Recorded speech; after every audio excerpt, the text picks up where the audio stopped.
All right, welcome everyone. This is Reflect, Recalibrate, the podcast. We are your lovely lady artivist hosts, the lovely Janet E. Dandridge and myself, Danny Snyder. This is Hello. the final part. Hello. I'm never sure if you're gonna say hello or not. Because you're always doing all the Surprise. technical directing stuff. Right. I'm like, oh, so Sometimes she's like, don't even look at me, just keep going. I'm like, okay, I'm gonna keep going. This is the final part of the Quotidian Radicality Collection. In this part, we invite some of our RFC comrades to join our discussion, where we further ponder on the themes of the collection. In this collection, we've been exploring placekeeping, practicing liberation, and how we be free. And today we're going to be doing that with Christina Davis. Round of applause. Christina Davis is a fine artist, muralist, curriculum developer, and arts educator based in Lynchburg, Virginia. So she's like my neighbor. She's a Lynchburg native. She has rooted herself deeply in our city, building her own family and garden here. And that sense of place, growth, and living things runs through everything she makes. Welcome, Christina. Thank you for being here. Thanks for having me. Nice to be here. All right. And for all of our followers and all of our listeners, which all of our listeners today should definitely be following, right? Everyone's already pressed subscribe, right? Good job. So you all know the drill. Janet's going to take us on a little news bite today, which actually I have no idea what the news bite is. I don't, and Christina doesn't either. So what's, I'm scared. right, right. It's one of those things where we don't want to be afraid, but all of the things that are happening, wow. So today's news bite comes from the Greater Pittsburgh Arts Council on June 10th, 2026. The House Appropriations Committee has passed its Labor, Health, and Human Services and Education Funding Bill, which includes significant cuts to arts education and funding below what advocates are requesting for the Institute of Museum and Library Services, according to an alert from the Americans for the Arts Action Fund. The bill cuts the Department of Education's budget by $8 billion compared to FY 2026 and zeroes out two programs that support arts learning: the Assistance for Arts Education Grant Program and Title II Part A, which funds professional development for educators, including arts educators, people like us here on this program. Title I grants for low-income students who would also lose $2 billion.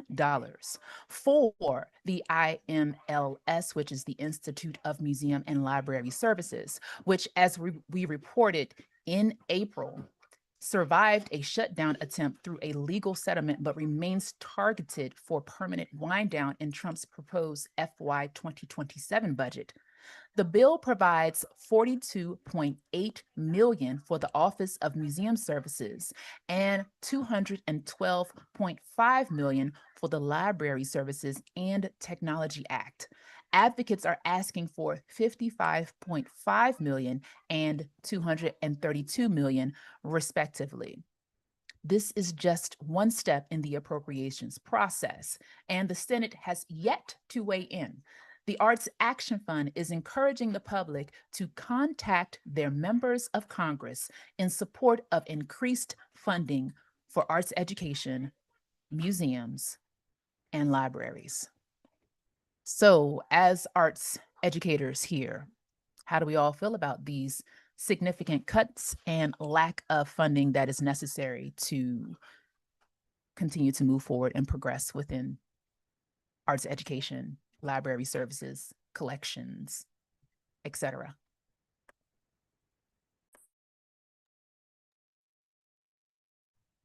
That's just, it's a, Christina's, if for anyone who can't see and who's just listening, Christina's face is saying it all. It's like,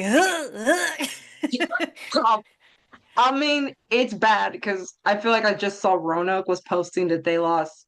10 million. Don't quote me on that amount. They also just announced, and then they have an additional because some audit drama that they had the other year or something. So they were already slashing like 10 million of their education purely, not just art, but education department.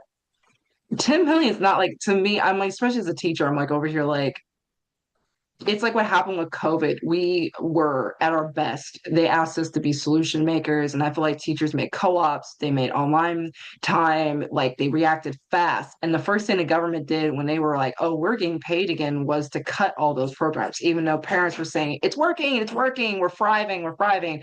But it always comes back to they're not making money off of it. And I feel like that's the reason why those departments are getting attacked. It's dumb because we all know what the value of art is in society, but the person who's making the decision, the representatives that are making decisions, they know what they're doing. It's about I don't make money off of it. I mean, you can argue, it's like arguing for races, it's about hate for them. It doesn't make any rational sense what they're doing. And there's no point in arguing with it because you just need them to reverse it because it's stupid. And I don't have any other way of saying it.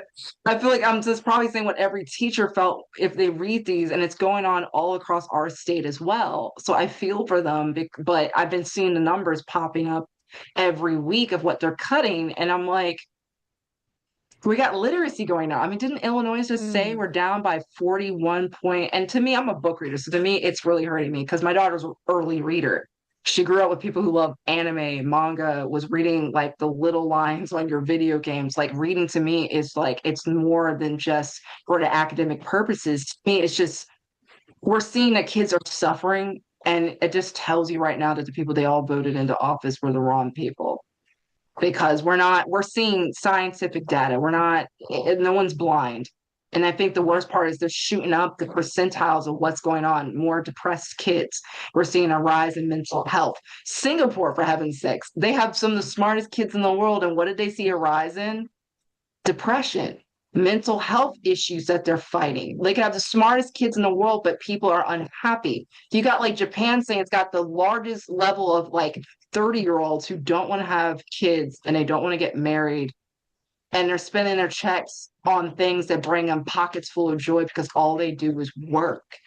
And I feel like our society is trying to drag us back. I think someone said it better than me, honestly, that they brought up that education hasn't never been really reformed in America in over 150 years. Mm.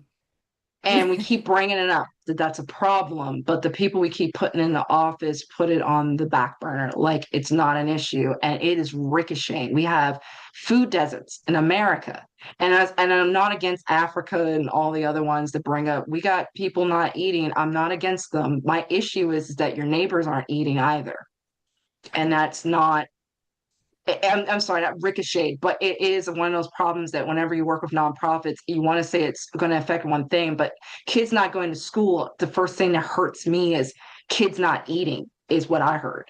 Not even just that they don't have access to books. Let's talk deeper. I Hmm. had friends that depended on schools for a shower. That's where her Yeah. hot water came from. She got up early to get in a school building for a hot shower. So when I see politicians representing us who don't understand that we're talking about how some people survive, Yeah. is what they're cutting at. And I know some art students that is, I try to tell you how many times I told someone art is therapy to me. It's how I got through COVID-19. It's how Hmm. I got through postpartum. It's not Hmm. something small that we're all talking about that they're Hmm. cutting. And it's hateful. I mean, they're cutting at people's mental health. We're cutting at people's spirituality. We're cutting at people's voice, their opinions. It's silencing at best. Because Hmm. what else would the goal be to attack art directly? What do people get from art? You're Hmm. attacking healing. And I feel like when you say the words very simply, what they are cutting money on, because it'll benefit us in the long run, I'm like, come on now. Like, you know what you're actually saying to everyone, that you don't like people living. You don't like hearing them voice anything. You want to Hmm. cut Hmm. living. And Hmm. we all see what happens if you just work. So it's appalling. It's like when they Yeah. attacked food stamps and SNAP. Yes, Right. I'm with them. I helped do a nutritionist camp, so I'm going to tell you right now, I've met some people. The way they spend their EBT funds is atrocious and not good for them at all. But I feel like as an educator, I just see an opportunity to educate, not take their money from them. It wasn't the solution in my mind. But with art, it's like that ancient old. I think like Old Navy was the one that got in trouble years ago with the stupid shirt of art doesn't make money or something. And then like the next year they were apologetic for making the comment. Oh, I don't know Art's about that. everywhere. It was a dumb shirt. It was a graphic design shirt that they had out, and then the next year they immediately had Van Gogh and every great artist they could on all their Yeah. shirt prints to apologize pretty much. But it insinuated like art was a joke. Yeah. Like it wasn't a job. And a lot of educators were mad when they did it. Yeah. They made reparations. I'll let it go. They made reparations for like 2 years. But I feel like the first thing I'm seeing is with art getting cut residencies. And I know some people with those residencies, like they plan for those. Like it's ridiculous. And I feel like got off topic, but I'm immediately like, what is your goal in cutting art? And I feel like, they don't care is all I'm hearing about people's wellness, Yeah. Well, I their think lives outside of work. you raise a good point of like all these ripple effects, right? And how it connected to so many other things, like nutrition for sure. The thing too that you made me think of when you were talking about like it's a chance for kids to like process their emotions. I was also thinking like the amount of kids I have taught that if they didn't have an art class, they wouldn't go to school. If they didn't have band class, they wouldn't have gone to school at all, you know? So Yeah. it's like uh, there's so It's many like things. they're There's sharing the so same many things that information too. we can get into and bring up. But what I would love to know, and I doubt you have this information at hand, Janet, but what about sports? Did sports get cut? How the athletics looking? Because that I feel like ever since I was a kid, like I'll never forget being in high school. We had the stupidest, worst football team ever, but they still kept getting more and more money. And the marching band that was like winning first place at all these competitions, we got nothing. I was like, how does this keep happening? Well, I believe there's going to be some type of ultimate fighting at the Sure. White House on the lawn. So I can, answer the question in that way that even at the White House, we or the government is supporting, that type of sport. You know what I mean? And who Hmm. knows who's paying for that? Yeah. I believe it's us paying for it. Yeah. So that money that money that is being used for this event, which I don't have a lot of details about because I didn't truthfully care to look into it any further than the headlines. Yeah. I'm thinking that, hey, you know what? That money, that money could have gone into the Yeah. funding that we need for the arts, for library services, for museum services, to tend to the archives that can help us future generations understand the country that they live in and also understand how the arts makes such a big impact. So I appreciate the reflections from that news bite. It could easily become a whole podcast episode. It could So, become a whole podcast, right? A whole episode, but we yeah. have other stuff to get into right now. But Yeah. yes, that is the news bite for today. Yeah. All right. Well, let's get into actually the topic for today.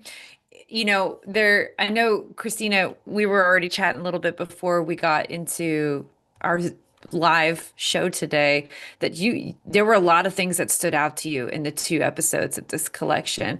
But usually when we do these study groups, we open up with this just kind of general vague question of like, what really stood out to you the most? Like, was there anything that was a big aha moment or something that, maybe you super disagreed with, something that surprised you, something that made you dive into like a rabbit hole, do some research. So, yeah, we're just going to open up the conversation and let you start with what were some of these big points that I don't really know what the points were. I just know you have a list of points. You know how as teachers are, we be making these Right. outlines and stuff at me, yelling at us like this is a lifetime tool. No, I think a few things I tried to point out the ones I guess I agreed with. I tried to be very communal with that. I'm like, let's not. fight nobody, bring up what I disagreed with. But I definitely think I saw what I always tell my students that like if you bring up language, like it's always speaking a second language is Spanish or Mandarin or Japanese, and that's not true. Especially if you live in America, there's like what 15, 14 different dialects. And if you go some other part of the country, the first thing they do is try to correct you. You're not saying that right. Your grandmother's not talking right. The way they're communicating is wrong. And one thing I always teach with my art, I'm like, no, they're not. And stop apologizing. I feel like Toni Morris or someone else better than me probably already said this, but stop that. As like the way they're talking, there's a reason for it. It's the way they develop. Language is something that grows. It's not just something that stays stagnant. And I feel like if someone's speaking to a certain way, there's a reason for it. There's the reason why in our community they use these words to describe what they were seeing, what they were experiencing. And so you need to ask, why are you saying it this way?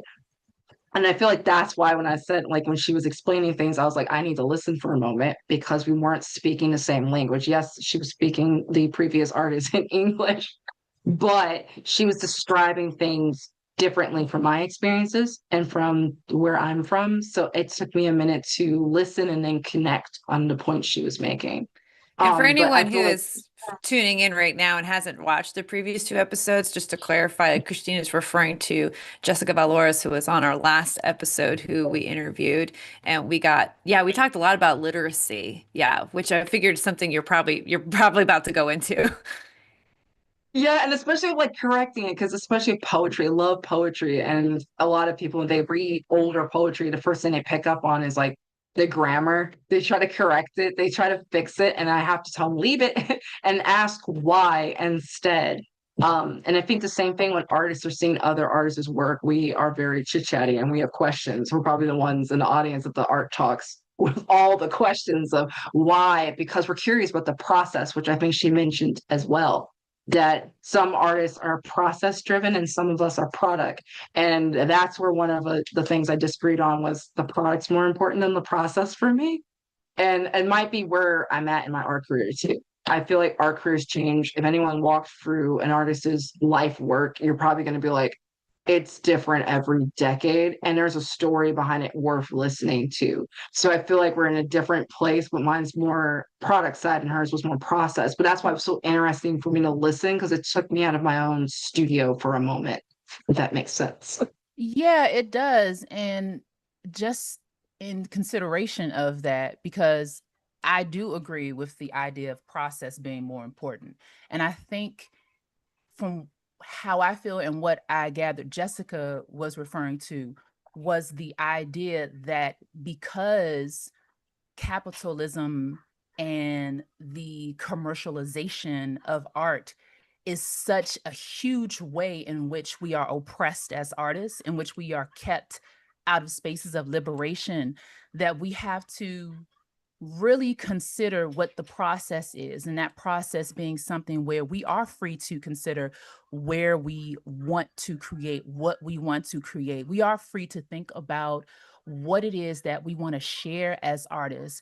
We are free to explore different things outside of having to make that product. However, to your point, Christina, I understand that product is important in being able to pay bills, for example, being able to provide for your family, because there is a certain way that the society is established to ensure that these products not only benefit us monetarily, but also benefit the system. So that balance and understanding where we are within our society and how capitalism plays a role in our continued oppression is significant to me. And this is why I lean towards process being the most important element of the art making and the art creation. And I definitely feel like as an artist, too, with me, I guess why I put product first was because I can't wait to the reactions actually from people seeing my work. And I only include people after. I think there's a lot of video making and a lot of things where there's a lot of artists that are trying to involve people in the prior process. And I'm so more interested in reactions. So I like finishing without changing. And knowing I love my work the way it is, but I definitely love hearing the reactions and the thoughts behind it and the stories. Because I can't tell you how many times a piece where I look at someone, I'm like, and they got a whole story that I didn't write, that they are writing in their mind, that their my work, the visuals excited, inspired inside of them. And it's always one of my favorite things about my work when I get to hear it from other people of what they think it's about. And I feel like it's still valid. I love that my work has become a voice for other people, especially my public work. I tell you, people are like, "Did you know people are going to feel that way?" I was like, "No." I Mhm. said, but that's what I love about my art. It's reactionary. It does make people think. It starts conversations instead of me having to stand on a soapbox, which I guess is my city that's made me like this, where it's not open to hearing any other opinions at the table. I like the Mm. fact that when I put my work like on a wall, and others get to freely stand in front of it and speak their piece, that's building community, not making it all just about what my work was intended for. I know a lot of times I don't even have like a paragraph next to my work because I rather listen. There'll be some words underneath it, like 3 words at max, but I feel like that's part of liberating with my artwork. I get a lot of people who are like, this is not like work we're used to seeing, or why isn't it more realistic, or why is it not more like existing artists they've already met or got taught, especially in public school. They go over the same artists. Like there's no new artists since like 1950s, and it drives me Christina, insane. there And aren't any new artists. Christina, Yeah, there aren't didn't you any new know? artists. There are none.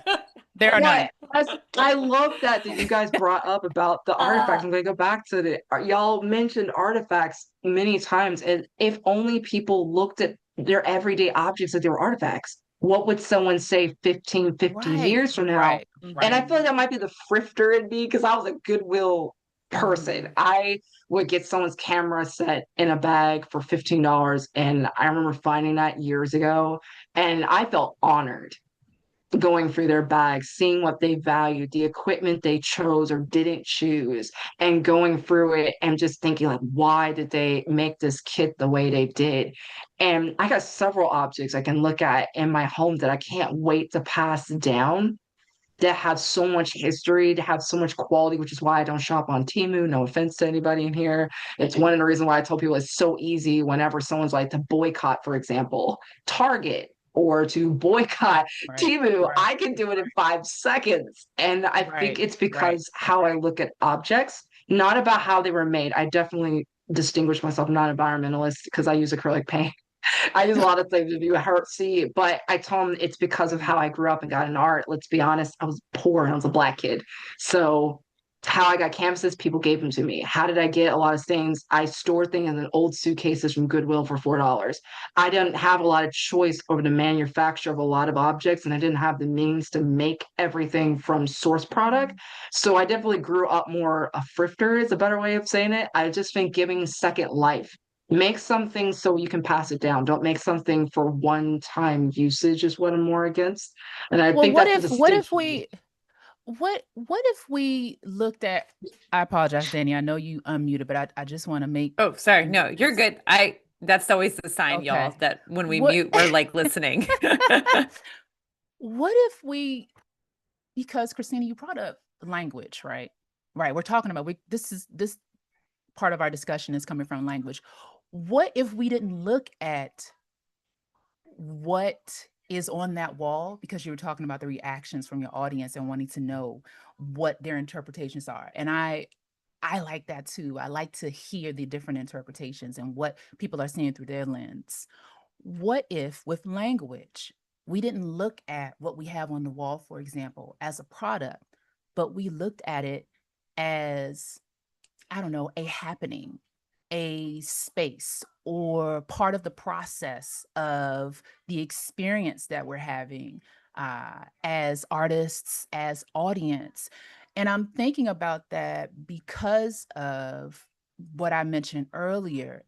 In our in economics, that language of product is used, and is to signify this exchange in currency, what monetary value something has. But what you were saying, you made me think about spiritually what someone is feeling from your work, right? So if I'm coming to your show Hopefully I can get to your show down in Lynchburg or wherever it is, you know, when they come up. If I'm coming to your show, I'm not thinking about this being the product. I'm thinking about, wow, you know, what was the intention of the artist? And wow, how do I feel right now? And wow, this is so beautiful. And then, you know, hey, I might just buy something, but I look at it as a happening, an artwork, um, an expression of spirit. You see what I'm saying? Like I'm thinking, like, what if we shifted that language?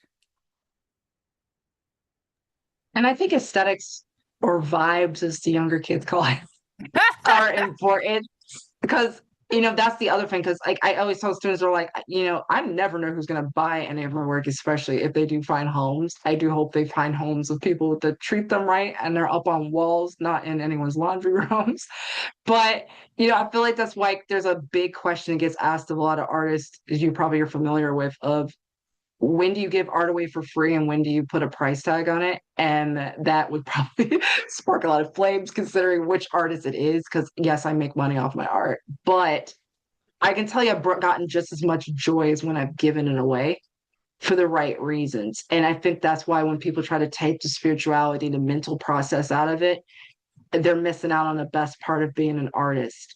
It's in every aspect of our life. That's like I have like a rug I'm sitting on right now, and we made it together with my family. We got paintings of the reason I wanted to paint. The whole reason was to put paintings of my own family on the walls because I walked around a bajillion museums and I was like, but where's my mom and them? They're great educators. Where's my aunt? She's a principal. I know a judge. I know a midwife. Why are there no portraits of them? Who's going to make this? Well, I'll take the job then, but I get a sense of purpose from it. And I think that's the first thing before everything else. That's me. And I think, and probably Martin Luther King Jr. said it better. He said, you got to have that love, that dignity about your own work first.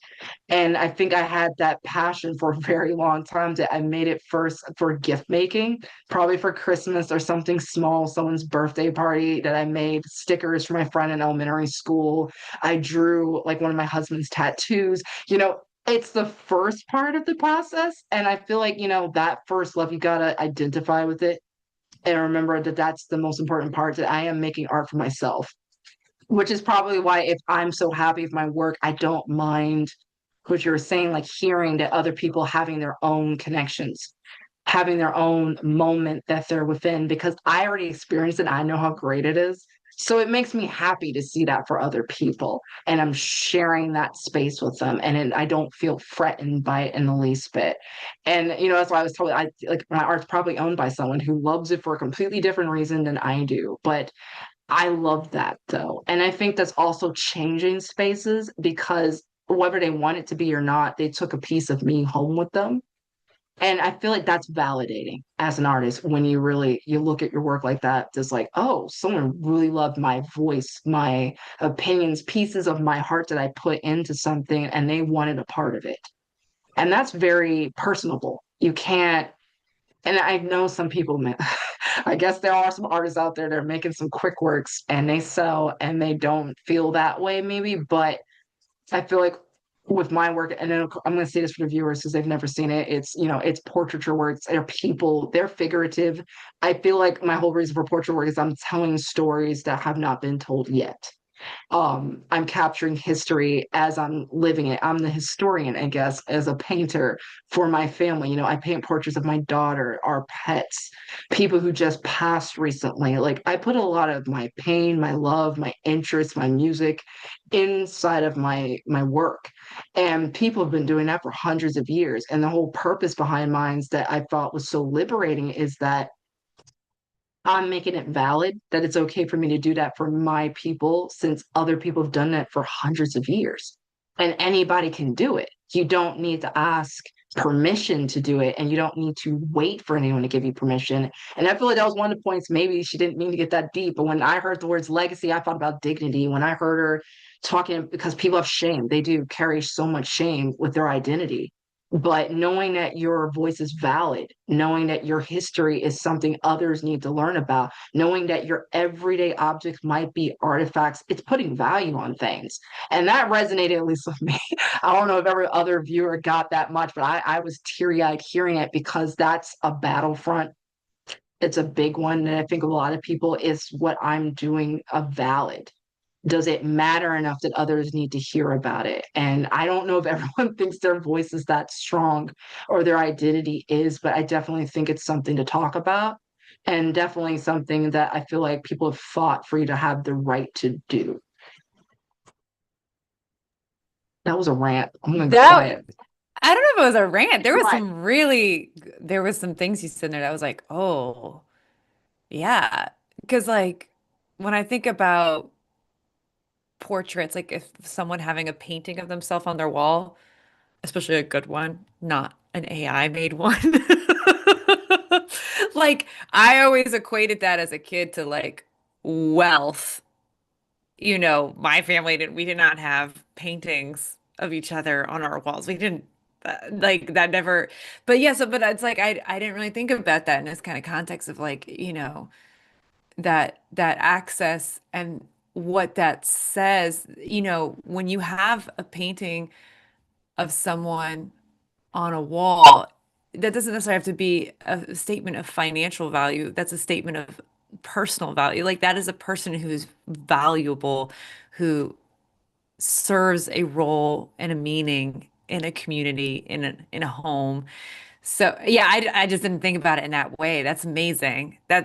Um I do want to read a quote real quick since we kind of touched on a couple of little things. This was something that Jessica had said in the last episode. She said,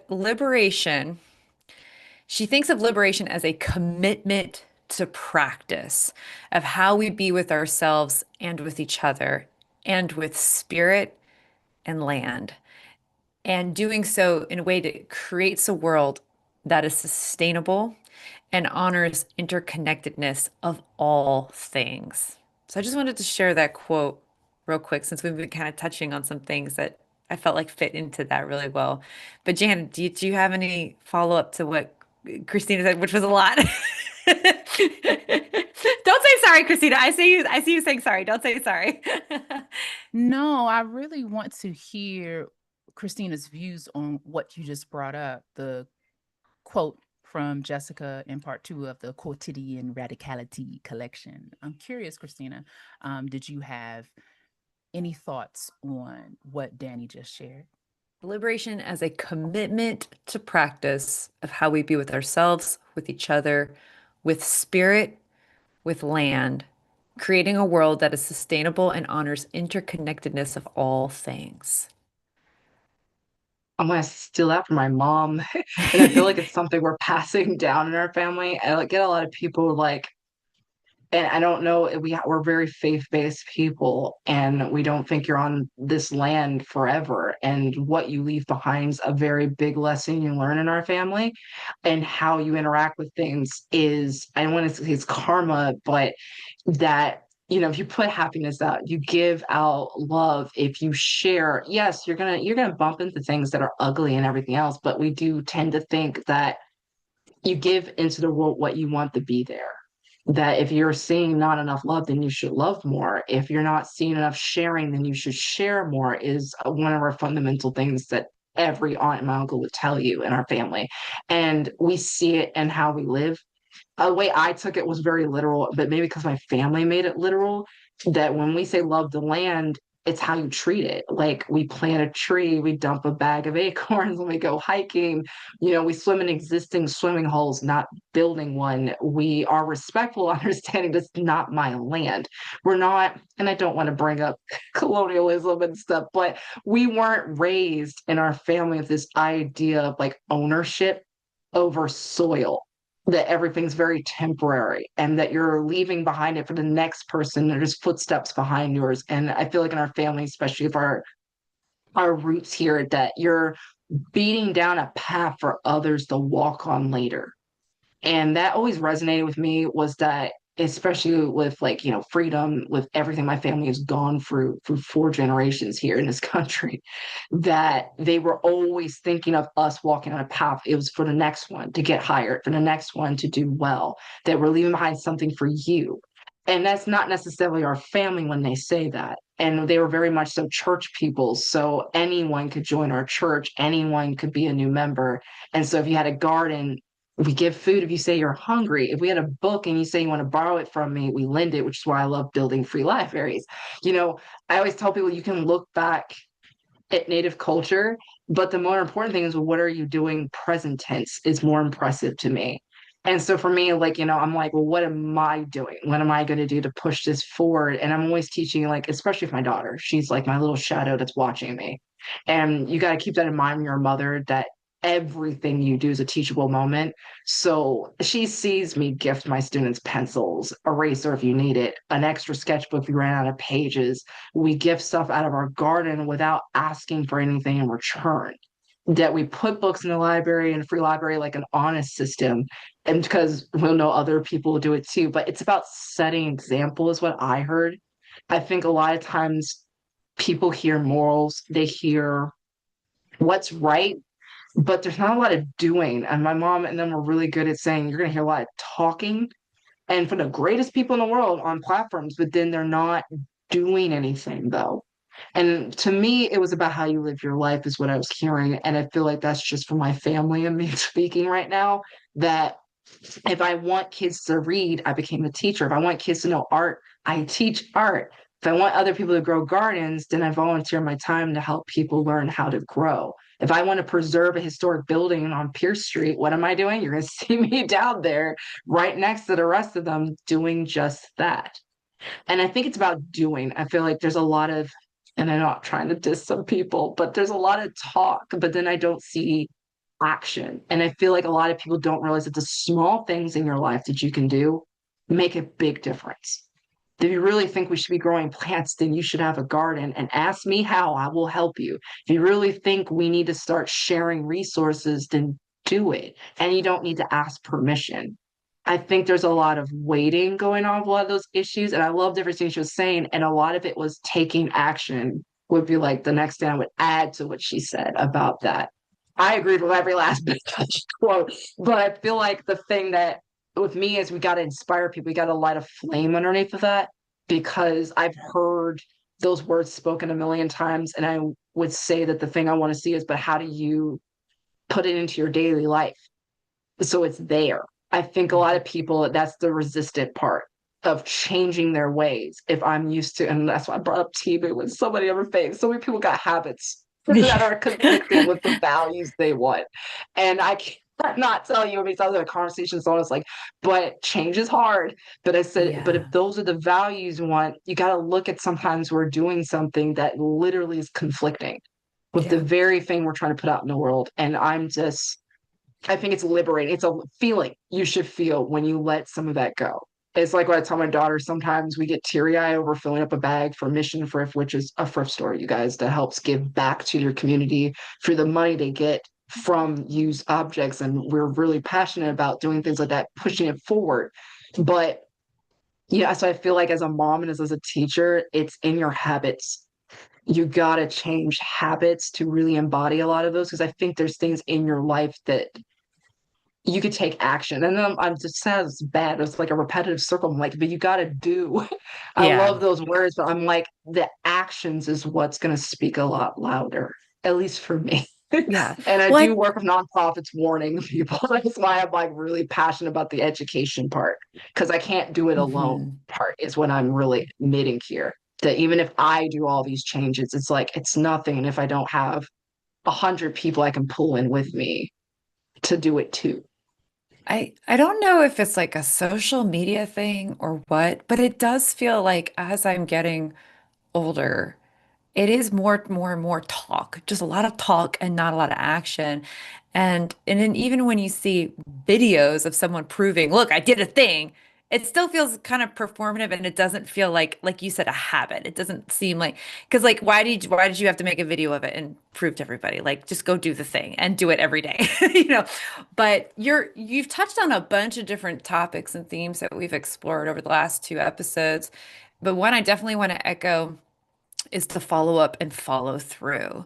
You're talking about following up and following through. And this also kind of goes back to what you were talking about in what I would consider the post-liminal phase. It's like you're in the gallery, you've got the artwork there. This is the liminal phase where the people come and they see your piece. And then as they exit the space, whether or not they take a piece of yours with them, as they exit and they go into this post-liminal, it's like, what do we do now with that? And how do you stay connected in that conversation? Hopefully, if you've created a community here in this liminal space, then as they exit, there's still some sort of conversation that's going to continue. And there's still going to be an action that's attached to that conversation, right? And so that's why I'm starting to think, I don't know if I like this word process anymore. I've always associated process with like my hands getting in the paint and in the glue, but now I'm like, the whole conversation that you facilitate in this space, that again, which is a lot of like Jessica Balors's work, that's a process, right? And then maybe you have artifacts that leave the space, um, or elixirs, you could even say. But the the follow up and follow through again, that becomes a new preliminal and a new liminal phase. That becomes a new process. So everything is a process. Everything is changing. Everything is growing. So I don't know if I like this word process anymore, actually. But yeah, I love what you're talking about though, with following up and following through and changing behaviors. Like it's not just changing thoughts and ideas of like, oh yeah, we also think this is good or this is bad or whatever. It's like, what are you actually going to do now? What's not just a shift in attitude, but a shift in habits, like you said, creating new habits and then helping other people to learn about those habits, which I also liked what you said of like, oh, you don't know how to grow something? I can teach you, but it's also like, I always think of my mom of like, Mom, I didn't actually ask you for advice. It's like, and I'm so much that educator, like with my students, where I'm like, how much do you want me to teach you right now in this moment? And they're like, I'm done, Miss Danny. And I'm like, okay, all right, we'll stop there. Because I'll just keep going and going, like, maybe think about this, maybe don't do this, maybe try this, or I have one teenager right now. Passionate. You're passionate about it Yeah, though. And yeah, that's hard to bottle up if you yeah. actually mean it and it's you're in that moment. And I feel like that's why I love co-working spaces because sometimes you when you put all that energy into one room, it's like we gotta cut ourselves off because it's like, okay, guys, good enough for today. This is a Yeah. lot that we bottle up.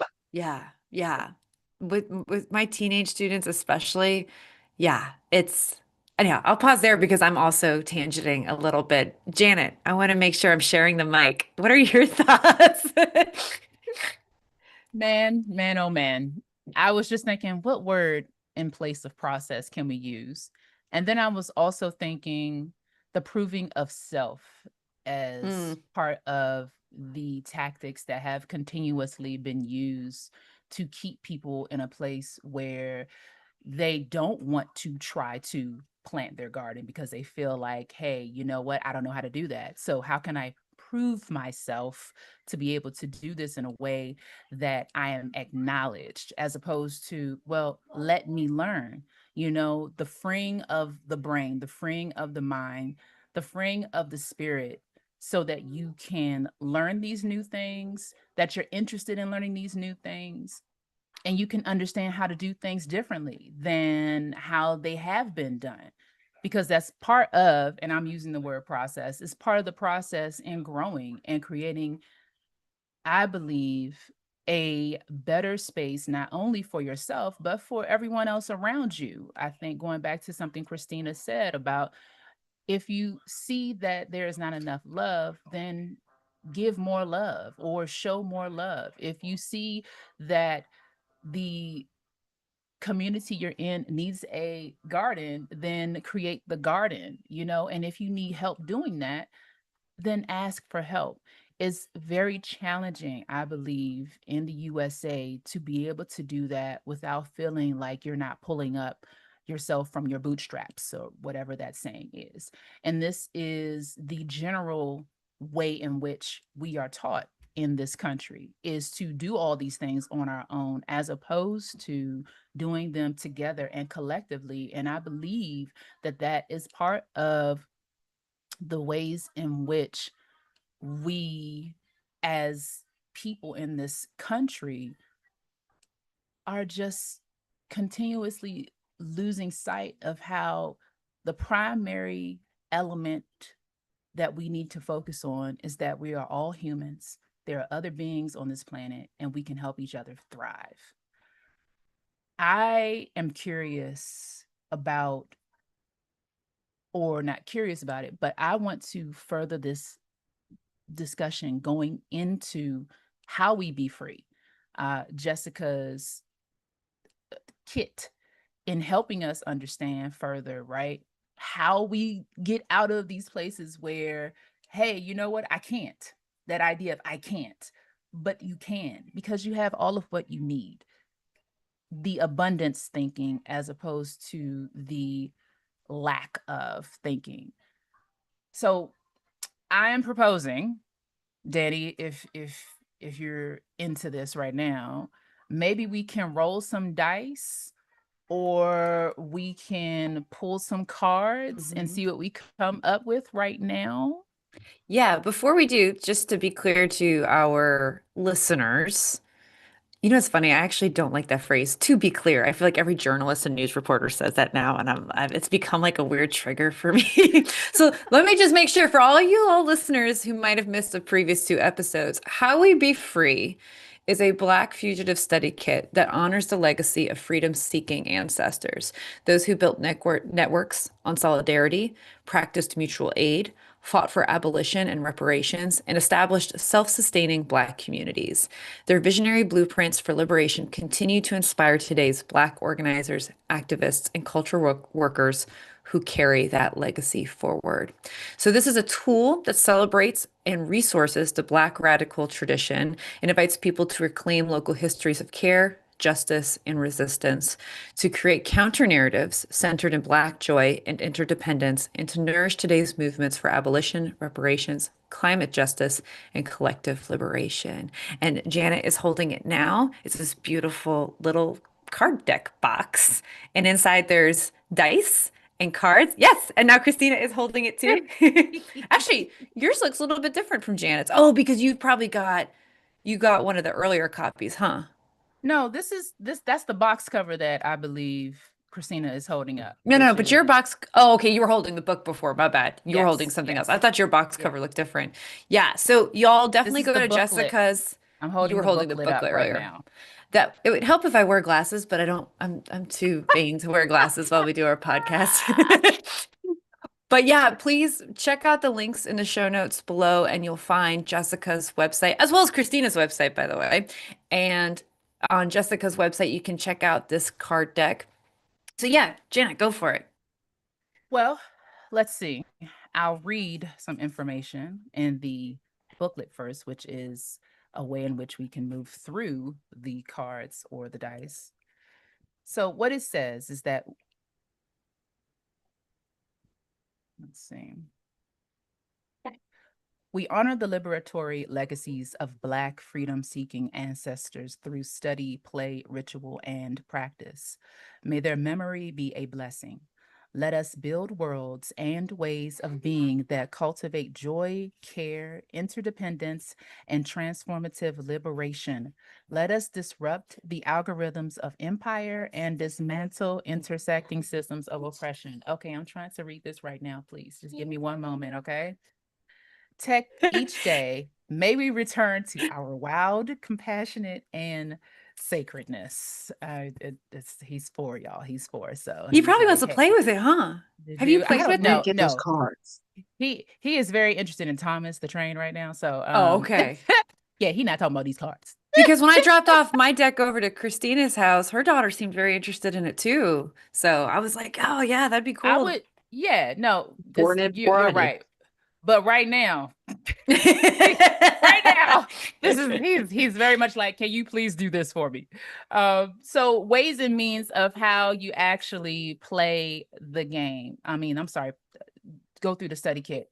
I I cannot continue reading this right now because he's doing what he does as a toddler.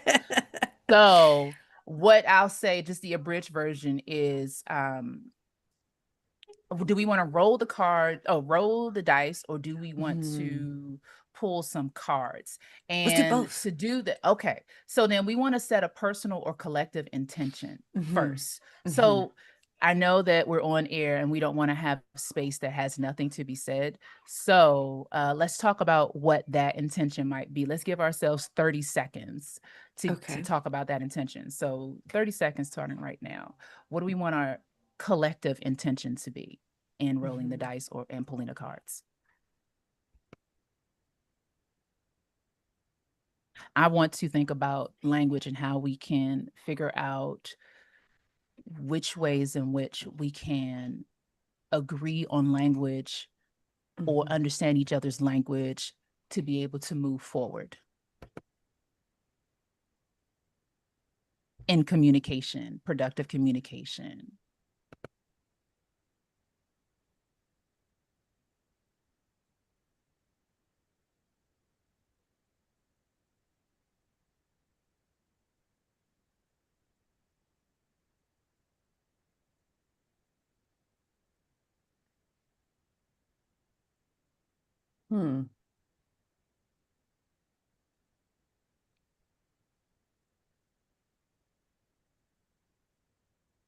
I wasn't going to say something on language, but now that you said that, now I'm only thinking about language.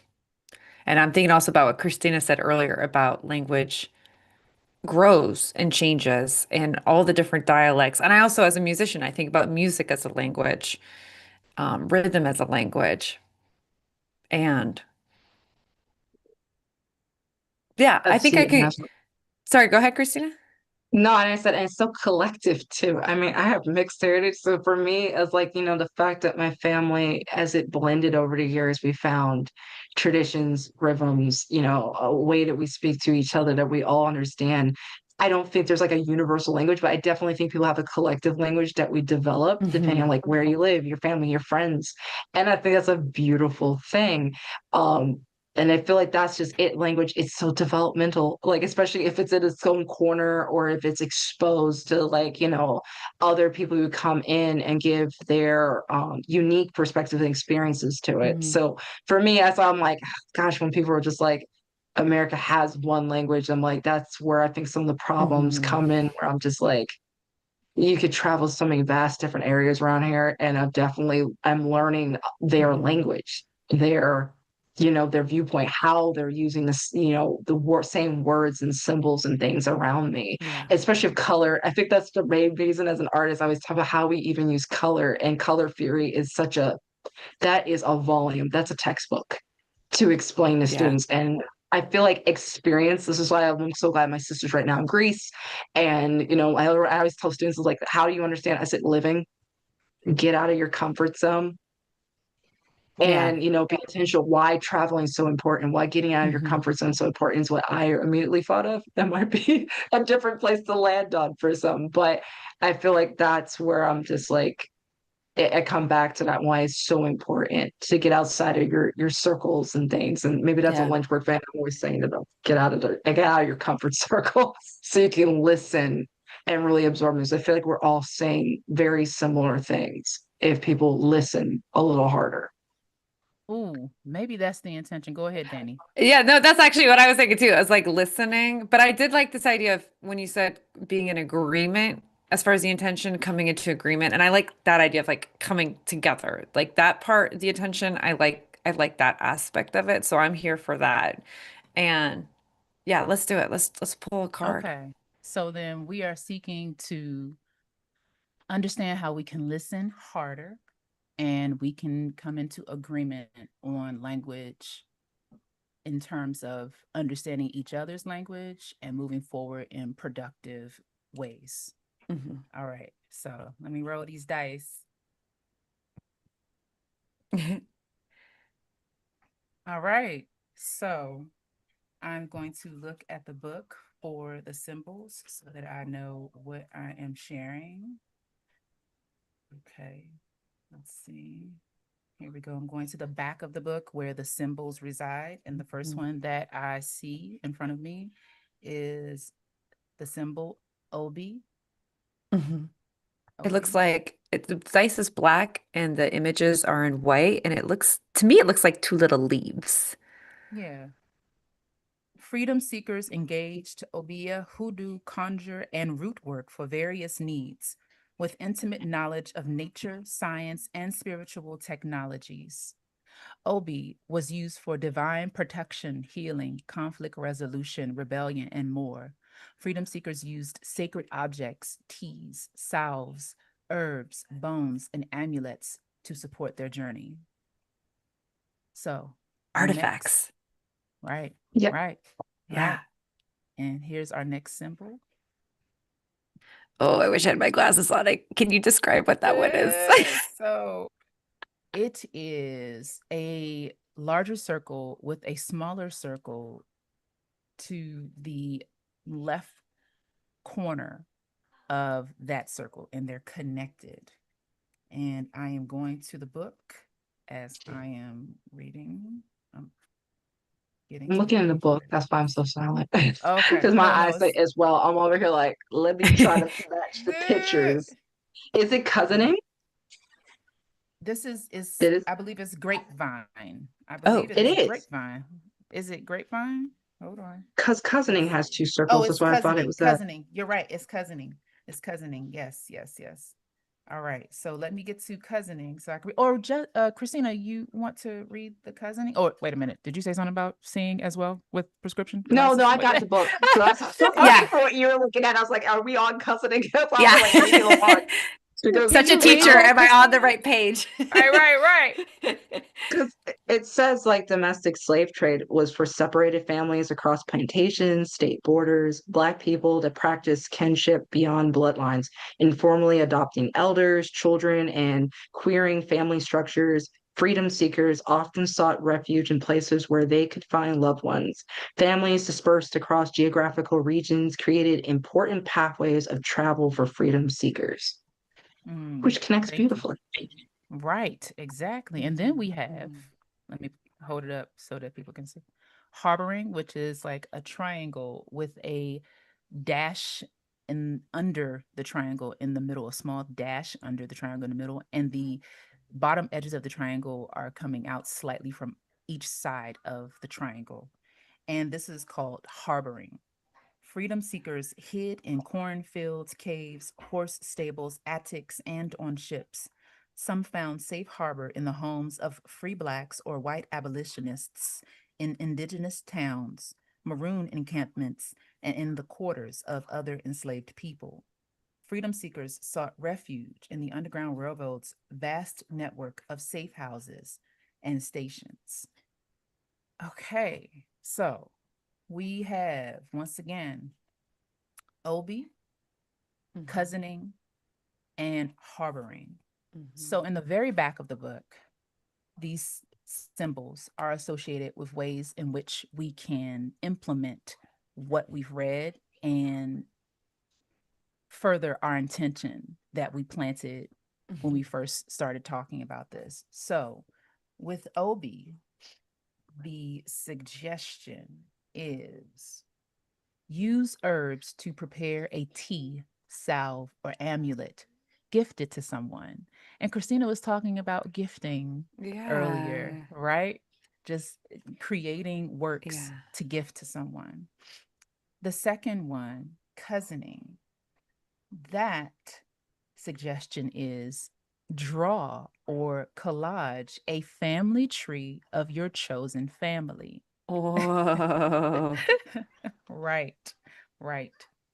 And the last one, which is harboring, create a small sacred space in your home. All right. So,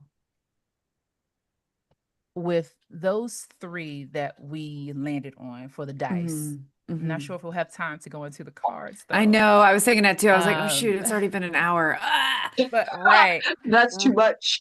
But this is good. We did right, we did a card last time, so this is good that we're doing a dice this time. right, So right, y'all, if you haven't right. listened to part two, go back and listen to part two. I don't So know. what I do feel we like say? we What do could we go feel? around to Right. each of those.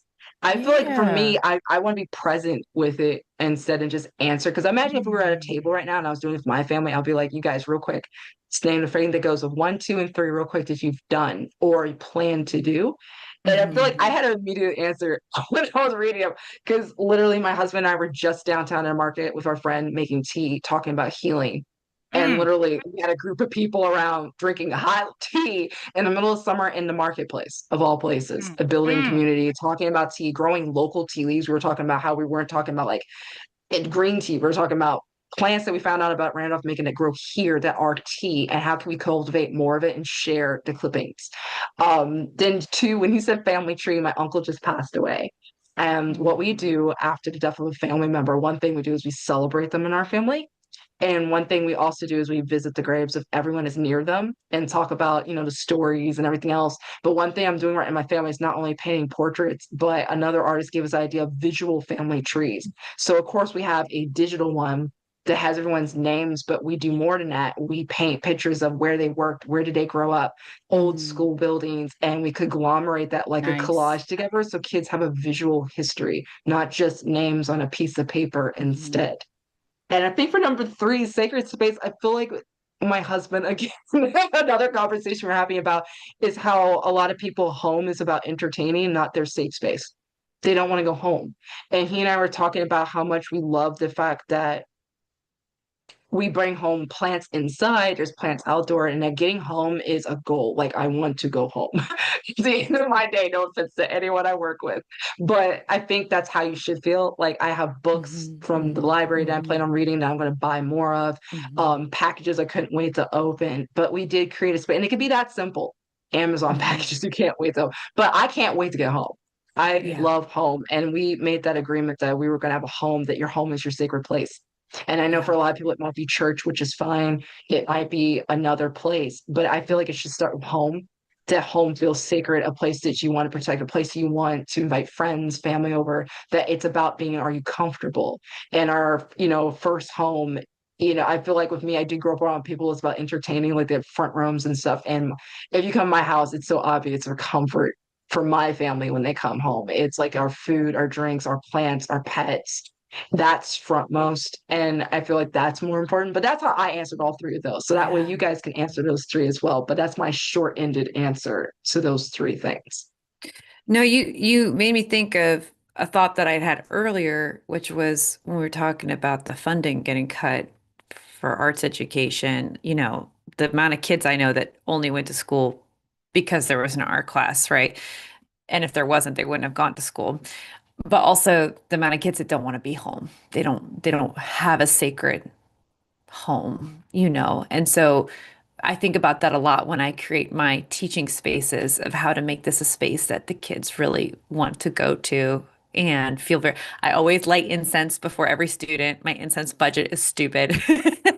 But I really no, I think about my teaching space as a sacred space in my home. But all my rooms are very special because I'm an artist and I'm a product of my environment. And so every room has to be artistic and have a theme. But yeah, yeah. I'll just say that for right now. Janet, what are your reflections and I am recalibrations? I am I am feeling what both of you all are saying. I am, as Christina was saying, just, sitting with it and thinking about this idea of listening harder, which I translate to active listening, you know, being able to hear what people want, what they need, being able to give them safe spaces. If I'm able to, creating the space to be able to be free in Mhm. what you want to share, And that's related to harboring, which is this symbol once again, harboring. I know it's small. Um, and then cousining. I'm thinking about the cousining more. Um, it's just thinking about the word within itself. I'm like, oh yeah, Mm-hmm. I love this word. It just sounds really cool. Um, but with cousining, um, just just thinking about the ways in which I have been able to benefit from relationships being built in a place that I haven't ever been, in a place where Mm-hmm. there's not a lot of people who look like me, who don't have my same lived experience or similar lived experience. I say as a Black woman in the United States of America, and how even despite that we can build connections and understand each other in certain ways, and certain ways we cannot, and we're not going to ever. But I know those connections in which we have, there's a bridge there. Mm-hmm. Um, and then, okay, and I don't think I showed the cousining one. This is The what is it? circles. The Mm-hmm. cousining, right? And then going back to Obi, the Obi Mm-hmm. one. For some reason, I'm thinking Obi as head in Ifa, and like, Mm. and yeah, I'm thinking about Obi as dealing with the head.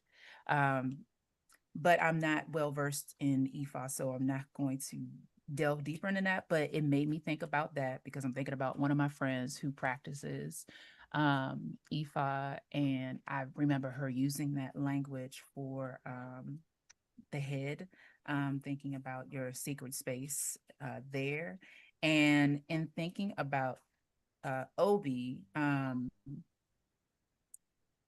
I am considering, I'm just trying to remind myself what it was again, because I had something in my head for that. Yes, yes, the root work, Mm. and how it's significant to plant these seeds and build these roots, and thinking about mycelium and how trees are connected, and it's the energy that's being built, and how we can do that without having to physically be present, um, and being able to just use that to help each other through this this this way of liberation and freedom, and helping protect each other.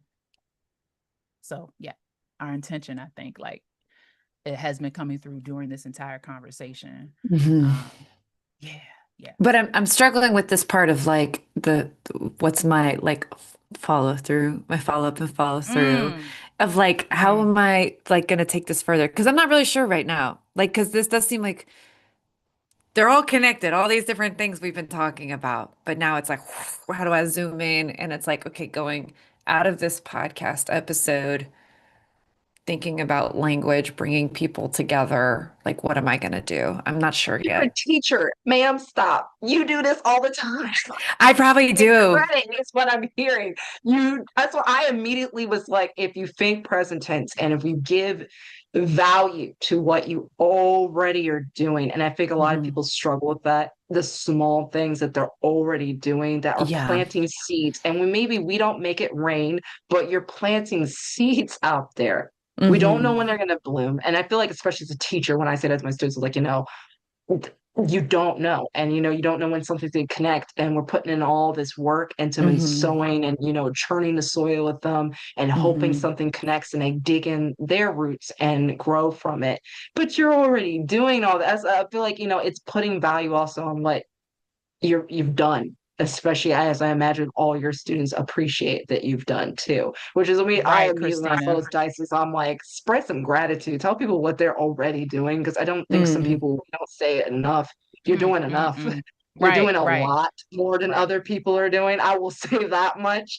And we got to give ourselves credit too, because I feel Hmm. like we don't need to wait on a trophy or a certain award to know what we're doing is very, very important work, or at Christina, least that's the I know I quotidian believe that. radicality. That's the quotidian radicality. That's Yes. the quotidian radicality, Danny, Christina, Janet.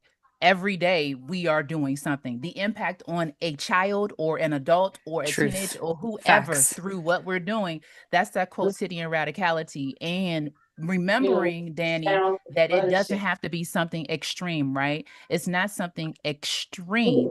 It's something, it's that banal, or that which you Mm-hmm. don't think is something extraordinary. It's Yeah. actually doing what you're doing right now. So hopefully that helps in understanding what your follow through is. But I feel like we Yeah. still need time. Like we need time. We're processing this right now. So yes, talk about grace, Exactly. Christina. Right? Let's Like, give there ourselves you go. I was grace. like, you gotta say something. We already are, and it's like, and if we do more, then that's amazing. But I think that's great that if you can reflect and give a moment and be like, wait, I have done this, and Mm-hmm, that's mm-hmm, still valid. That we're still writing our stories right mm-hmm. now, and it's a path. We're talking about a wall. There's no wall here. We still have time to do Mm-hmm. something is also really important that it's there. And then it just comes back to my other point of, love is very powerful, especially Mm-hmm. with a lot of my students. They need to hear from somebody that it's okay. You can start now. You can start over. You need to Right. hear those words sometimes because this world can be a very dark, heavy thing. And you need to tell them, it's like, hey, you're starting out. We're getting there. I'm still learning things, and Yeah. that's perfectly okay. It's continuous. And I love Mm-hmm. looking at life more like water. And we're all very connected like water on this entire planet, and we're on the same team. But that was some deep, deep dice rolling over there. I don't know if my dice are always Yeah. that deep, Is it time to get into our deep, deep, deep question, Janet? Oh, you're muted. Oh, you want me to go for it? Okay, I'm gonna go for it. So she's giving me the signal, the cue. So, Christina, we end all of our episodes with this question. You probably already know because you've listened to our podcast episodes. Thank you so much for also subscribing while you were there. As I get ready to answer this question on the screen, Janet is bringing up our beautiful RFC unicorn, and the screen says, "In your utopia, Christina, there would be dot dot dot." Christina, what would be in your utopia? oh gosh, Rose, I feel like I just said it. And I feel like it sounds so simple, but it's not. And that might be because I'm a seasoned human being that I know love is actually a very difficult thing. And especially with all the relationships I've curtailed over the years, being forgiving, giving grace, understanding it even when I don't understand it, something is important to someone else. And I feel like Mm, in a utopia, if that was in existence, how much change honestly we can make in so many people's lives. I always tell people it's like I've loved so many different people for a whole lot of different reasons, made connections with people I never thought I had anything in common with. And some of the most wise people in my life always taught me that love was the first thing that people skip, like it's so easy. But I feel like anyone who's seasoned with life will come back to that love is actually a very hard thing, especially yeah. loving when you're in a very difficult place, when you're loving and from a very hard world, especially anyone, if you went through COVID-19, you know what I'm talking about. Even your Hmm. family members and some of your pets might have got on your nerves with this one, but loving each other, loving your fellow citizens, especially during dark times, is a lot harder than it may seem on the surface. So I feel like Hmm. in my own utopia, that is something that I always contemplate. How can I keep being open? How can I still love through this, even if I'm going through something difficult, even if this seems hard to do right now in this moment? How do I persevere and still be able to do that? And I think it's a very human thing to say, but I do think it's one of those things that people, philosophers and everyone has honestly come back to because it's not complicated, but it definitely digs deep and it's a lot hard. It's work. I definitely feel like it's like going out your garden. You have to go out there every day and work on it. But if it was a utopia where everybody already got this, I feel like the level of therapists and everyone would be rejoicing if it was a concept that I feel like was more understood. And I feel like you would definitely see, like, I'm sorry, into racism, probably into a lot of problems if Right. love was like seen as a more harder thing to obtain and something hard to keep a hold of. But that's my Right. personal take, though. Mm, mm. Thank you, Christina. Yes, right. Just love, love. There's probably a hippie I t-shirt somewhere out there with everything I said on it. love, love, Right, love. Do, right, do, right, do. right, right, right, right, right, right. It's funny. This It's is just what's so very basic. ironic is as Janet is doing this, I see her kind of not yelling, but asking her child for 1 second. I know we're over time. Right. I'm just Love, like practicing love. practicing, and he's saying, "Excuse me, mommy." So that's Yes. good, Yes. So also I was Yes. like, one moment, one moment. You got to say it with some umph. One moment. All right. So, but yes, Christina, I was thanking you.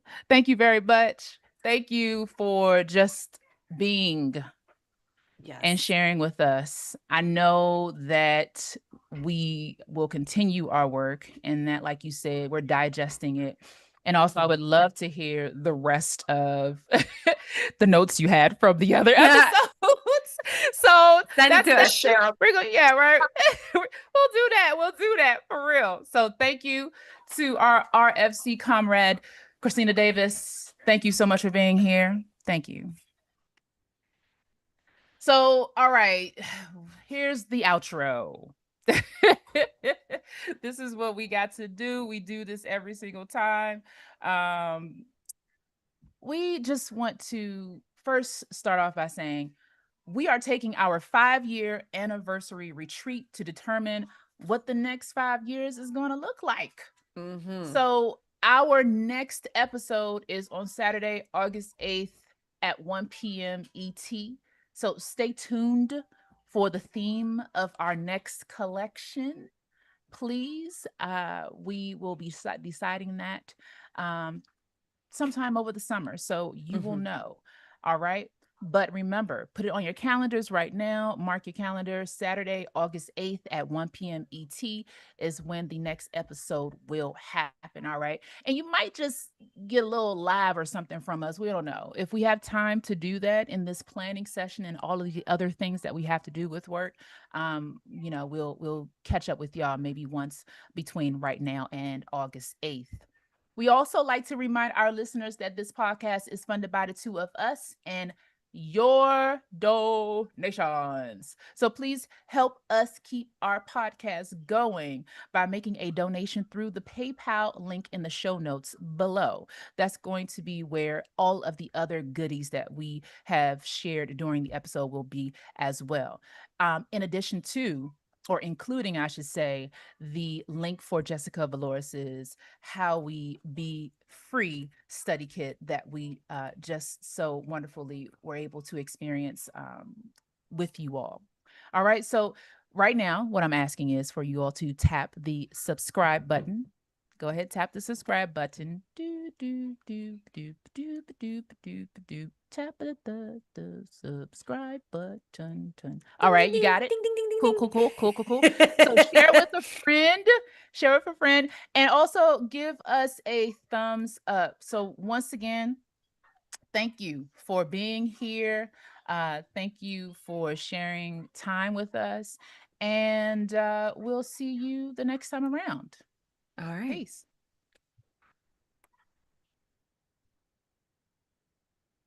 Okay. Start recording.